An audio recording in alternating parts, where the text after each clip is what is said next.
Have you ever followed God into something and still wondered, did I make the right choice? I know I have. It's like He led you there, but it's a lot harder than you expected it to be. Found yourself a little lonelier than you thought you would, and it's definitely uncomfortable. Well, today we're going to look at what happens when God doesn't just rebuild your life, He asks you to rearrange it. Hi friends, I'm Betsy, and this is Moments to Ponder. If you sometimes struggle to understand the Bible and how it connects to everyday life, you're in the right place. This podcast is for those who struggle with shame, belonging, and feelings of not enough to finally understand the Bible and apply it to your everyday life so you can live confidently in Jesus in your home, work, and relationships. In this episode, we explore what it means to follow God beyond our comfort and into calling. Because sometimes faith isn't about building something new. It's about being willing to move when God asks. We'll be talking about why a rebuilt life can still feel empty, what it looks like when we reorder our life around God, and how obedience, although it requires sacrifice, does lead to purpose.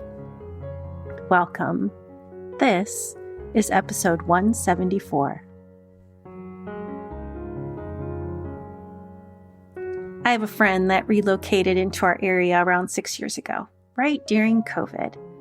The move was due to a new job for her husband, but it meant leaving her friends, a great church, the home where her kids grew up, and even the nonprofit ministry that she had built from scratch.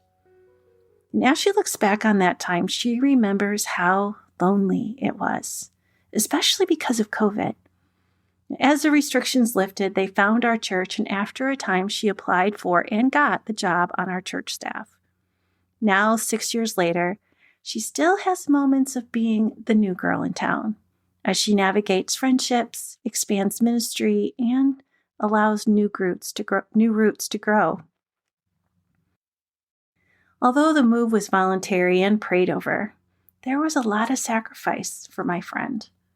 Her husband had a given community in his new place of work, a place that would anchor him. She, however, had to find a whole new community, a new grocery store, and a new place to get the oil changed. It was really disorienting, and there were many nights where she wished they just hadn't moved. Have you ever followed God into something and wondered if it was the right choice? I think sometimes we forget that following God doesn't mean it gets easier. Sometimes it actually gets harder before it gets deeper. In Nehemiah 7 verse 4, we read that at the time the city, meaning Jerusalem, was large and spacious, but the population was small, and none of the houses had been rebuilt. The city wall was rebuilt, but the city wasn't full. And that matters more than we might think. For a city to prosper and be great, it must be populated. See, as the exiles had returned with Zerubbabel and Ezra all those years earlier, the majority of the people chose to live outside of Jerusalem, in villages near farms and extended families. If you were to look at a map, you would see that the towns and villages where the Israelites had chosen to live were spread far and wide. And to be clear, they lived among others in these places, not just themselves. They were all different nationalities. But Jerusalem, I get the visual impression of one of those empty cities you see in the movies where the buildings are all vacant and there's this forgotten feeling permeating it. See, the walls and the temple were rebuilt, but the city needed work. And Nehemiah knew that the bigger the population of Jerusalem, the greater the resources for defense and strength in battle. And he didn't just rebuild the walls to see some conquering army come in and break them all down again. The economy, the care of the temple, the future growth depended on the city being lived in. And as we enter chapter 11, we return to the issue of Jerusalem's small population and its security needs. And we discover a plan to repopulate the city. But it will involve relocation. We are in Nehemiah 11, verse 1. The leaders of the people were living in Jerusalem, the holy city. A tenth of the people from the other towns of Judah and Benjamin were chosen by sacred lots to live there too, while the rest stayed where they were. The people commended everyone who volunteered to resettle in Jerusalem. Nehemiah writes of this so quickly, but think about this actual process. It's huge. The leaders are already living in Jerusalem, as they should be, but they are about to bump the population by basically tithing people. 1/10 of the people from all the other towns of Judah and Benjamin. Through the census in chapter 7, we can assume that there are approximately 10 to 12,000 people, including women and children, that were a part of this massive relocation project. Nehemiah writes that the people were chosen by sacred lots, which was a common practice in those days. It was a way of trusting God in the outcome as the lots were chosen, and those who were picked were to follow God's choice and literally move to the city. Just think about the act of obedience that was. For the people who were chosen, think about what it meant for them. The houses in Jerusalem were in a broken city. Most of the families were moving from rural, small villages to this big urban setting, which was secure, but not necessarily comfortable. I'm sure it was much nicer in the country with their land and farms and yards for their kids to play in. So it was a sacrifice to live in this city. I live in Grand Rapids, Michigan. We have a main downtown city area that many people do choose to live in. But take a 20-minute drive north, south, east, or west, and you will find suburbs and then open farmland. To say that living is different in all of these places is an understatement. For the Israelites, the ones that were chosen, they would have to reorder their entire lives, maybe even change occupations as they leave land and businesses behind. They probably left friends and family behind as well. And now they would have city problems like sewers and water. And remember, the city isn't glorious like in David's time. It needed work. They are all getting fixer-uppers. And living in the city made them a target for their enemies as well. I mean, no wonder those who didn't have to move blessed those who did. To honor the people involved, Nehemiah writes another list of names. The provincial officials, which included lists of the tribe of Judah, from Benjamin, some priests, the Levites, and the gatekeepers. Now, I won't take time to read them all, but I do appreciate that Nehemiah notes every single one of their families. Then he goes down to write another list of those who stayed to serve in the temple. And he lists the places where the people of Judah were living at the time. Now, if you're on YouTube, you can see this on a map.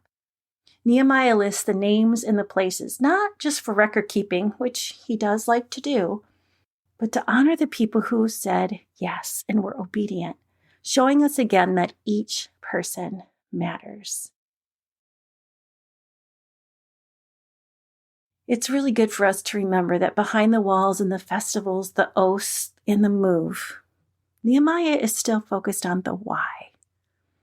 His goal for there to be a stable, consistent, safe worship that brings life change for the people. For that to happen, there needed to be people running the temple and all that it required. And then that temple needed to be surrounded by people who lived within the walls of the city to keep it growing and vibrant. Nehemiah has had a plan all this time, and he's been working from the outside in. And friends, their story is our story. Walls being rebuilt, that's the external work that we have to do in our lives. But now the people need to move and do internal work. And we need to do the same. The people couldn't just look at the walls to help Jerusalem grow. They had to actually move into the city and live there. Be among. And it's the same for us. Changing the external things in our lives is important. Adjusting our behaviors to reflect Christ. But the real work of transformation and growth will be internal. We can have an outward expression of God, a nice-looking journey from the outside, but never actually move into the life that He brings. If we want to grow spiritually, we have to relocate. We can't expect a transformed life without adjustment. We have to move into His work, move into His plan for us. If we only look at our spiritual journey but don't actually engage in it, it's like the walls. They'll look nice, but be empty on the inside. We have to move in and get settled into his ways and acknowledge him as the center of it all. For my friend, getting settled into her new home took time, but she had to settle inside her home. She just couldn't look at the outside and think, wow, my house looks great. She had to move in, and then she had to learn the neighborhood and the area around her. She had to adjust to this new way of life. And that's just like us. It takes us time to adjust, but we have to actually live in God's ways for our lives. Those who moved into the city had to renovate their new homes a room at a time, and they had to get used to their neighborhoods. But you know what? Over time, their homes were settled, and they knew their neighbors, and they knew the city, and they completely adjusted to that way of life.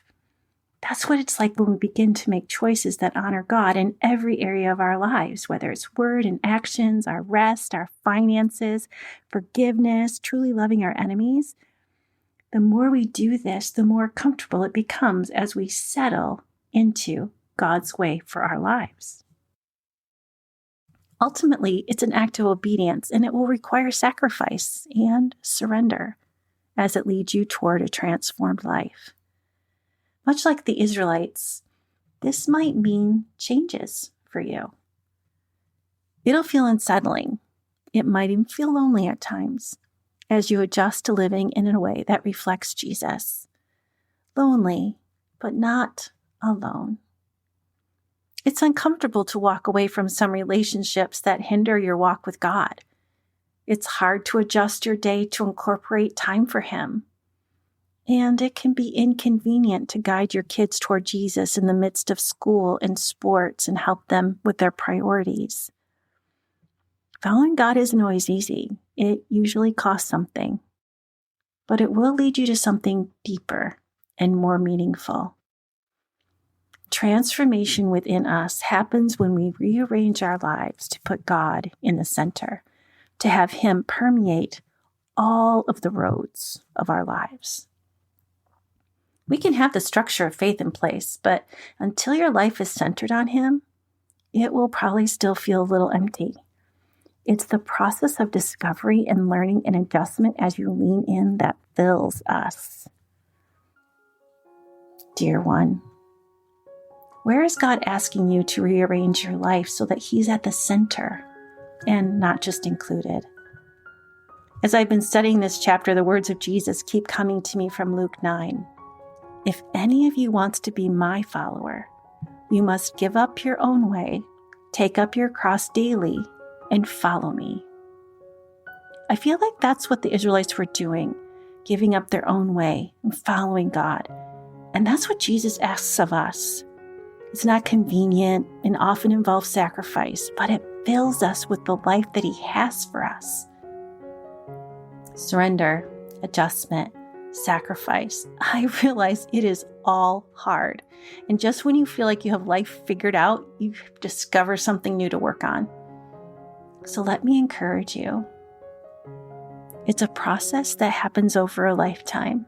It doesn't happen in a day or even in a week.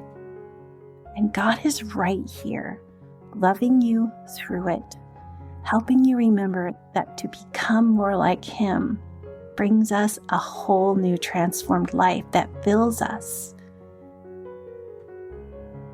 The walls were rebuilt. That was the external work.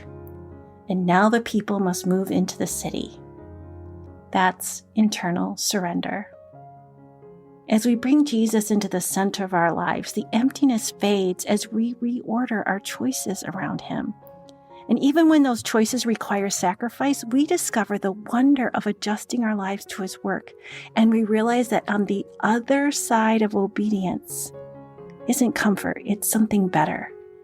It's growth, joy, peace, and love. As God loved His people, He loves you.